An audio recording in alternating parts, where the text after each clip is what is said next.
and welcome back. Emily Jean if you're new here, and today I am pulling and planning for my January TBR. So if you want to find out what I'm going to pull, what my new TBR jars are all about, grab your coffee, grab your tea, and let's get cozy.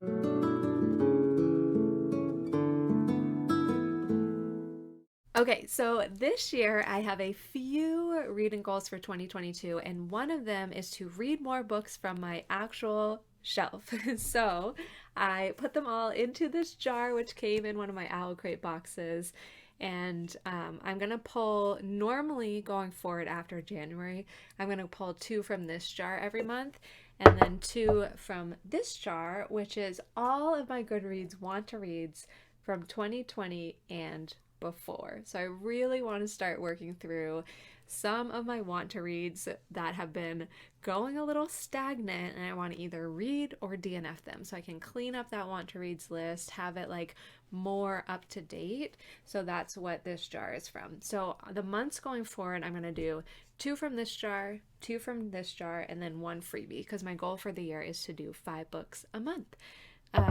But this year I had some carryovers from 2021 that I wanted to read in January. So I already knew of 4 books that I'm going to read.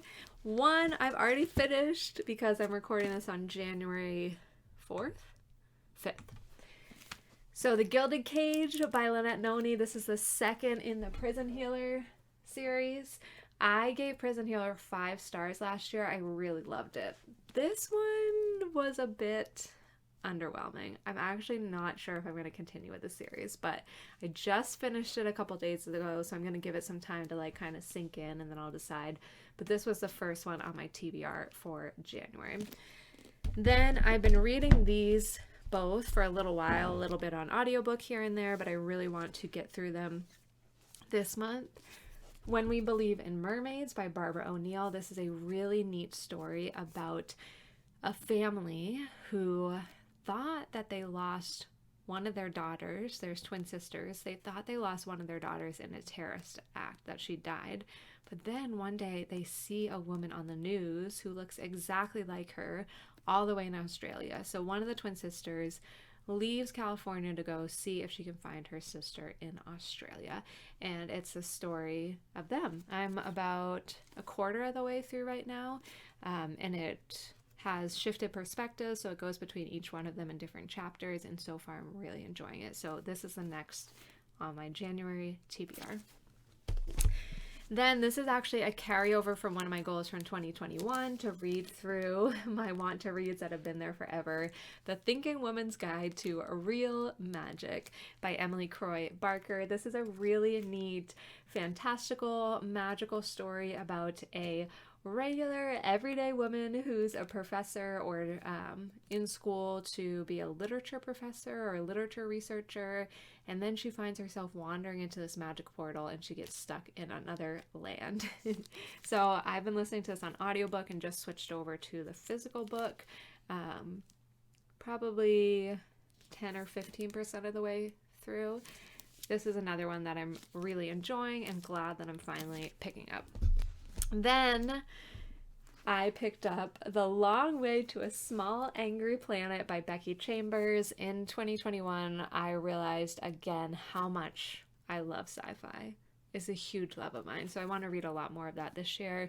So this became available at my library, and I want to read this. So that leaves space for 1 more book. But I can't choose between, should I pick one from the shelves I already have, or should I pick one to work through my TBR? So I'm already going to break my own rule, and I'm going to pull 1 from each. So that'll give me 6 books for a TBR. But since I already finished the second book in the Prison Healer series, I think I could have a good chance of reading 6 this month.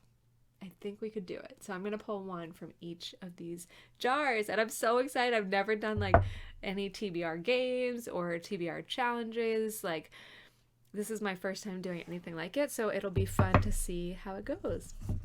Okay.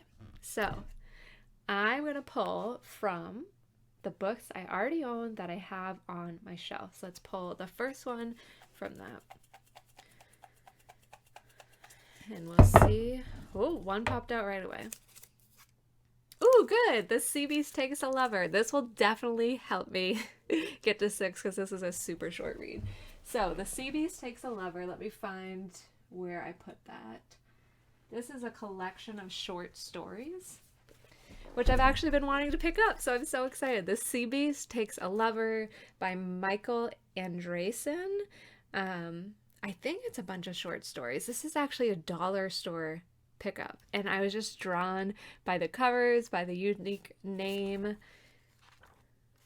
Let's see. Dazzling and delightful, with its feet only slightly tethered to the world we know, The Sea Beast Takes a Lover explores family, faith, and a longing through a kaleidoscope of surreal landscapes and spell-binding characters.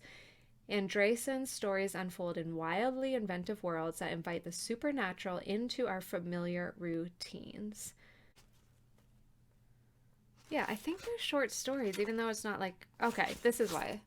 It says, The Sea Beast Takes a Lover, stories. So maybe short stories that all work together. But one of the other reasons I picked this up is it gave me a slight Christopher Moore vibe, and I love Christopher Moore's writing. Like, Less Lizard of Melancholy Cove, that was one of the first, I think that was the first Christopher Moore I read, and it just had me laughing out loud, like really enjoyed it. So this kind of gave me that vibe, which is why I originally picked it up. So I'm glad to add this into my TBR for this month. Okay, so that was a good first pull. I'm going to use this as my bookmark, and if I don't read it, I'll just put it back in the jar. Then, my 20 and earlier want to read books. Come on. I'm going to go dig deep down for one. Okay. Oh, I think I actually do own this one. There were a couple like overlaps. So this is good. This is one I've been wanting to read for a while too. The Marvelous Misadventures of Ingrid Winter. And I think this is actually the lowest rated book I have on my TBR based on GoodReads. A lot of people do not like this, but I really want to check it out. So I'm hoping I won't agree with the majority, but we'll see. It's by Jane? Did I typo that? Drangsholt. Let me get the book.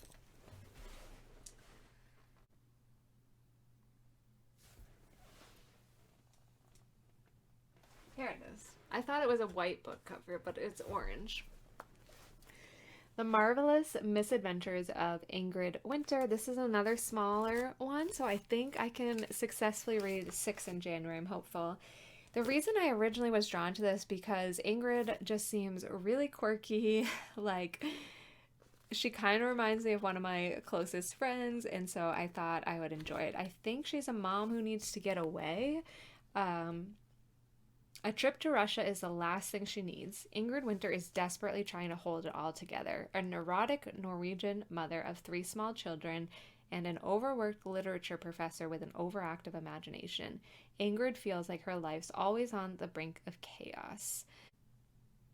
Will this trip push her into a Siberian sinkhole of existential dread or finally give her life some balance and direction?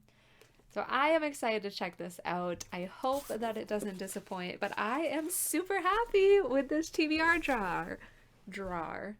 TBR jar draw. I'm glad. So this is my January TBR. One book already down on the 5th, so that is good pacing. Oh. So here we go. I'm excited. These are great January reads. I feel like they're good like getaways when it's so cold and you don't really want to go outside. These will be awesome. Okay. Thank you for hanging out for my first TBR polls. Let me know what you're most excited to read in January. If you've read any of these, which one you think I should move to next. And that's it. Thanks for hanging out. I hope I see you in another video very soon. Bye, guys.